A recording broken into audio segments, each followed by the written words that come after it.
2007, we published the first paper on the comparative harms of drugs, which showed that, well, it showed there was zero correlation between the harms of drugs and the drug laws. And that's when I began to think, well, okay, so, well, we got people in prison for years for drugs which aren't very harmful. In some countries, they execute you based on international conventions which say these drugs are very harmful and very dangerous. That cannot be right. So I began to sort of argue that we should think differently then. And the more I argued, the more the government entrenched, and eventually they decided better to get me out of the tent, which is a very dangerous thing. It was always better to be in the tent, isn't it? It's astounding, really. You were the UK's top drug advisor, and then one day you were sacked. Paint that story. What happened? Well, I made a fundamental mistake, which is I told the truth about drugs on the BBC. What was that truth? Well, the truth was, I was asked a question. In your analysis of drug harms, you claim that alcohol is more harmful than LSD. And I said, well, everyone knows that's true. You didn't need to do research to do that.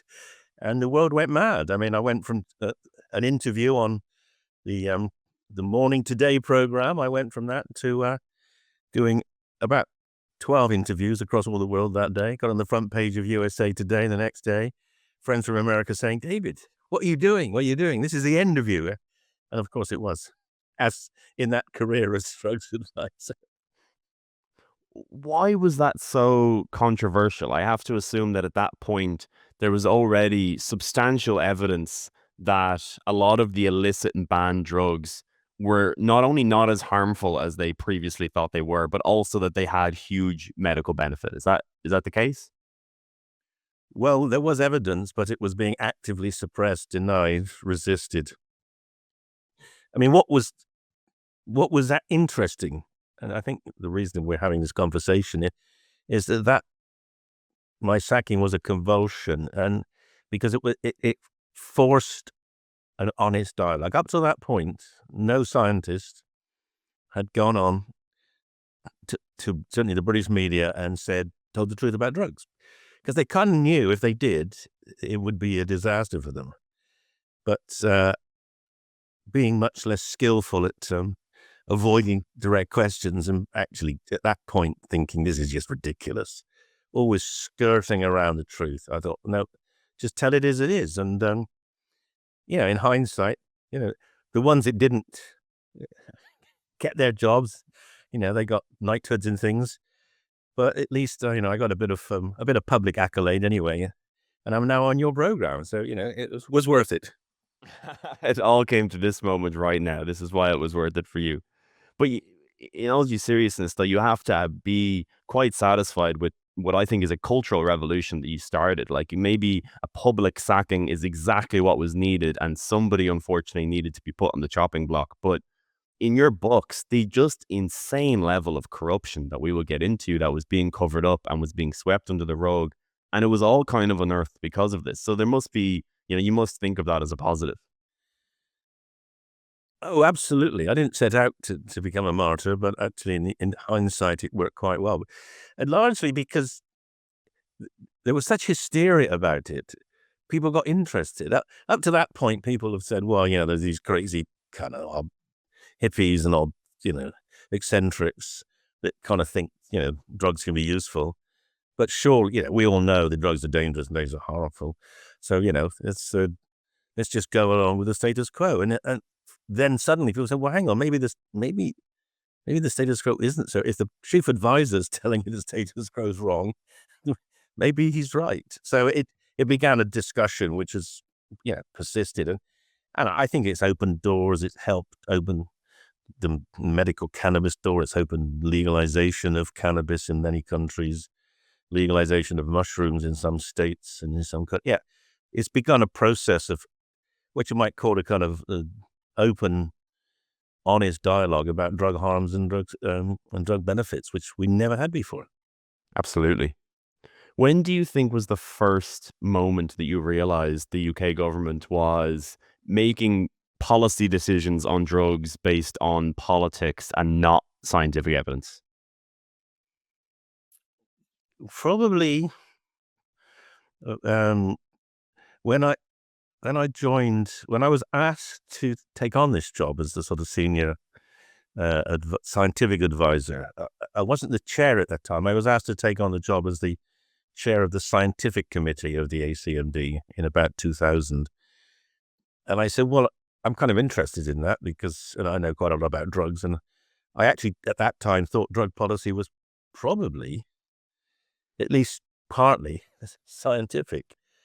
But when I said I'd take on the job if I was allowed to develop a systematic way of scoring drug harms, which I've been working on before. There was a very important and influential report by Lady Ruth Runciman, which came out in 1999.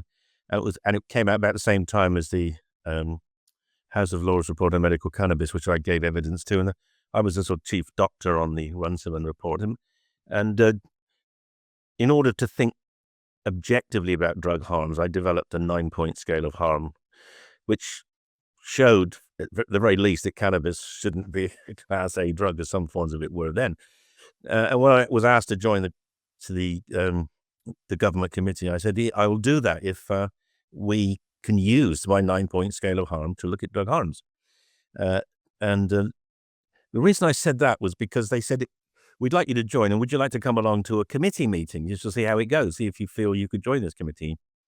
So I went to this meeting, which was in the deep inside that huge Stalinist building, which was the Home Office, just opposite New Scotland Yard. And I sat in this dark room, and these so-called experts started talking about ecstasy. And I said, well, as far as I can see, having been on the Home Office's ecstasy panel 7 or 8 years before, ecstasy really wasn't that harmful, provided you didn't dance all night and not drink anything. And one of the scientists, he was a professor, he said, we will never reschedule ecstasy over my dead body. And I thought, okay, so we're clearly having a slightly different kind of dialogue here. I'm talking about evidence, and you're talking about beliefs. And that's why I said, okay, I can't join this committee unless we do it. We have this transparent, systematic way of assessing drug harms. And they said, okay. And in fact, my approach was endorsed for the first 5 years. And that was because they had a home secretary, maybe the best home secretary we've had in my lifetime, a man called Blunkett. And I mean, possibly because he was blind and thought differently, to others, and had come across, challenges in his life. He was interested in improving the quality of decision making, and so they let us do. What a radical idea, right? Absolutely, yes. And we did this, and it took us 5 years to go through all the drugs, and eventually 2 years to get it published. 2007, we published the first paper on the comparative harms of drugs, which showed that. Well, it showed there was zero correlation between the harms of drugs and the drug laws. And that's when I began to think, okay, so, we got people in prison for years for drugs which aren't very harmful. In some countries, they execute you based on international, conventions which say these drugs are very harmful and very dangerous. That cannot be right. So I began to sort of argue that we should think differently then. And the more I argued, the more the government entrenched, and eventually they decided better to get me out of the tent, which is a very dangerous thing. It was always better to be in the tent, isn't it? It's astounding, really. What were some of the high-level findings of that report? Give a few of the headlines. Well, bottom line was alcohol was way more dangerous or harmful than we had imagined. And that's because, of course, when you look at the overall harms of alcohol, and it turns out almost every family in Britain, and the same would be true in Ireland, has been damaged by alcohol, either because someone's become an alcoholic and rotted their liver or their brain or their heart, or someone's been beaten up or driven into by a drunk driver, etc. So alcohol harms permeate our society. And when I started off working for the Home Office, they said, well, alcohol's not a drug. So you can't consider it under the Misuse of Drugs Act. And I said, well, of course it's a drug. No, it's not a drug, not a drug, no. So, in fact, it wasn't until I was sacked, very interesting, after I was sacked, the Home Office, when they carried on doing work, they accepted to my successor that actually they could consider alcohol as a drug. And in fact, by the way, some people don't often know this, but when they were trying to bring in 2016, when the British government brought in the Psychoactive Substances Act, which basically made anything that affected your brain a psychoactive substance, they conceded that alcohol was a drug because they had to exempt it. They had to say it is psychoactive, but we're going to pretend it isn't because it's been around for a long time. And we said, well, what are the grounds for exemption? And they said the ground for exemption was historic use. To which I said, what? Or precedent, they said. So I said, well, how long is precedent? Because you've said that alcohol precedent is many thousands of years. We agree that. But you also said that tobacco and caffeine are also precedented, and they're just a few hundred years. So where does the threshold come in? And cannabis, by the way, has been around for a few hundred years. Nitrous oxide for 200 years. What's the definition of precedent in law? To which they've never given me a satisfactory answer. So again, they make it up as they go along. I think I remember from your brilliant book, Cannabis Seeing Through the Smoke, that cannabis in some form might have been the first ever medicine to be written down in like the pharmacopoeia like 6,000 years ago. Not likely to be wrapped up into big blunts and passed around a circle, but in some form, cannabis has probably been consumed for thousands of years. Oh, undoubtedly. It appears in Chinese and Ayurvedic pharmacopoeias 2,000 to 3,000 years before the common era, the modern era. So that's 5,000 years ago. There was a Siberian princess who was dug out the permafrost a few years ago, and she'd obviously died of breast cancer because you could see it was eating through her bones. And she'd been buried with the cannabis, the pain-killing cannabis with her. So it had been used certainly for many thousands of years. One thing I find most amusing is that the Chinese character for anesthesia is the same as the Chinese character for cannabis. So the Chinese knew what it was like to get stoned when they were inventing their alphabet. That's a funny one. What do you think was the motivation of the government to want to pull the wool over their eyes quite that much? Because it just seems difficult almost to ignore that much evidence, to continuously over time make policy decisions when there's just this mountain of evidence beside you that it seems astounding that we can be that ignorant or corrupt, maybe is a better word. What were they thinking? What were their motivations? Yeah, that's an extremely complicated question. It's obviously a really important question, but there isn't a simple answer. I mean, I suppose the simplest answer is we just do what America tells us. But that begs the question: is why does America do what it does? And I think there are multiple factors which play into this. My sacking was occasioned by the fact that an election was coming up, and the Labour government, didn't want to be seen as soft on drugs, because David Cameron, who eventually did get elected just after I was sacked in 2010, he had, well, I mean, he's an example actually of exactly the political problem. When he was a young man, we believe he took lots of drugs. He even admitted in his biography he was stoned every afternoon through the sixth form. He got into Oxford, and then in Oxford, his name was Cocaine Cameron, although he denies taking cocaine, but it's very likely he did take cocaine. And then of course he decides to stop it. He becomes a bit of a raver, but we're not entirely sure what he did there. But anyway, he comes into politics, and he's quite liberal when he's standing to be head of the Conservative Party, he's a liberal, he's going to change the world. And yeah, he says, well, ecstasy shouldn't be class A. We shouldn't be locking people up for ecstasy, probably because his wife was actually a Bristol University student. She was very keen on rave. So one presumes she might have done what many people at raves do.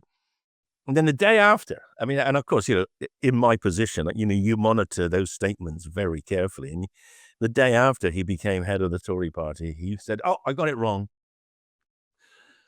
These drugs are very dangerous. We can't change. And he said that, and there were like 5 old grandees of the Tory party behind him, sort of twisting his arm. And then he realized that there was political value in attacking the government on drugs. And he did it interestingly. The banning of magic mushrooms, which were legal in Britain until 2004, that was driven by Cameron and the right-wing newspapers, particularly the Daily Mail, campaigning that the Labour Party was soft on mushrooms. So eventually mushrooms got banned because Labour decided they had to be at least as hard on drugs as the Tories. And there's even worse example, Evan. If you go to the States, the president that did the most damage to drug users wasn't Nixon, and he started it. So the president that produced the most harmful legislation for Americans was not Nixon. He started the war on drugs. But the person who put people in prison for life for their third offense, which could have been your first cannabis offense, was Clinton. And a few years ago, he said, oh, I'm really sorry, I made a mistake. I really thought it was going to stop people using drugs and taking drugs. But of course, he knew all along. He was just playing the game. Democrats are going to be tougher than the Republicans, because if you're not, the Republicans will just bang on. We're weak on drugs.